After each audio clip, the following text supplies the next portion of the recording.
Talking to strangers can be a risk. It can be very scary, but it can also be something soft and life changing. So, if you are at all like me and avoided talking to strangers at all costs, in the next, I'm going to try to convince you that talking to a stranger can help you see God. So, the cool thing about strangers is that, like most people, they are going to talk about themselves. So, all the fears and judgments and anticipations that you're feeling are a lot less likely to happen than you think. So I'll say that one more time. All the fears and anticipations that you are thinking might happen are a lot less likely to happen than you think. So, with that out of the way, the next cool thing is that unlike the people that you know, a stranger can remain undefined. Their undefinition creates a spaciousness between the two of you. Now, we can fill that spaciousness with anxiety and fears that they're going to judge us or whatever it is that we think will happen, or we can allow that spaciousness to be. And what moves into that spaciousness that's already is that spaciousness and is in the spaciousness is God. So the that is the only fact that I have to convince you that there is a spaciousness between you and strangers, and that spaciousness is God. I realize now the impossible task I've set myself up for, trying to convince you that talking to a stranger is going to help you see God, when the only way to actually fact check that is for you to go talk to a stranger. So, um, yeah, go do it. Go talk to a stranger, and because I cannot see God for you, wish I could. So go talk to a stranger, and if you do not see God within their eyes or in their story, come back and argue with me.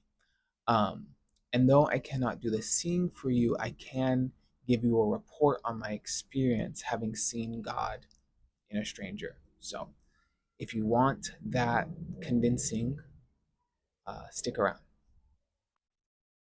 Hand hovers over the summer roll, which I've eaten on every trip through Kahului. She must have sensed my hesitation. A woman, dressed in all parts of a leopard, grabbed my arm. Warm, nothing like her soulless, wide-rimmed shades. These are just wonderful. I've always found it incredibly inconvenient talking to people with shades. Despite the fear which courses through my body during eye contact, I cannot condone sunglasses in the absence of the sun. But you have to get it with the sauce.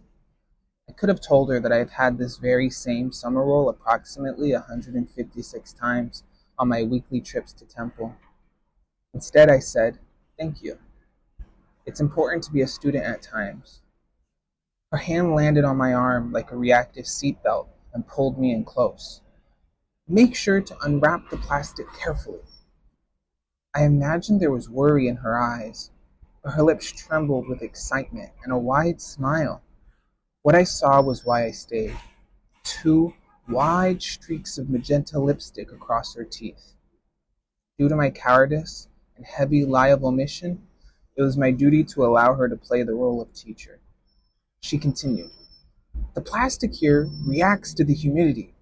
It can make itself one with the rice paper, and you can swallow it so easily."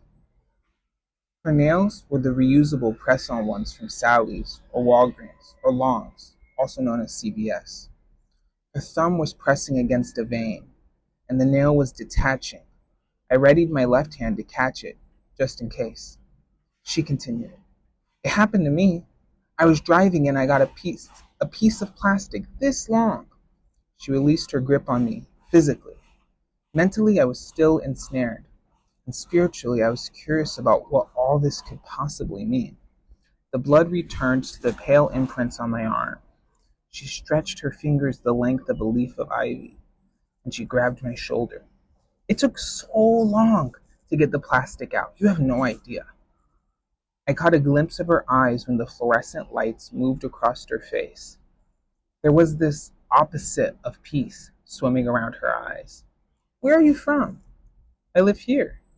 "Oh." You are an odd, curious boy.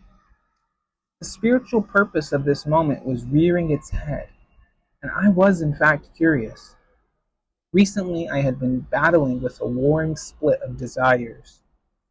God, please see me. And God, please look over there. I'd been trying to kill both fighters in this battle, to waterboard their voices in the acceptance that I cannot tell God what to do. And in the aisle, God was seeing me and looking over there more than ever before. That said, I had no words to respond, as is the case when looking into the wide eyes of God, rude and wild and loving, as nature made them. All of the men I have ever loved have been like you. She lifted her hands and began painting the air in front of me. With, with pale golden skin and short afro hair. Oh, but I couldn't love them. Daddy was a bigotist. Or bigoter? Or is it just bigot? But my son, he is in Seattle. He teaches boys like you. They can't read, and I'm so proud the racism ended with him. I grabbed the summer roll, ready to leave. Enjoy. Thank you, I said. You really have a wonderful smile. She walked away, and I returned the summer roll to its brothers. Some loves and some lunches just aren't meant to be. I still don't know what God was trying to show me, only that I was wide awake when it happened.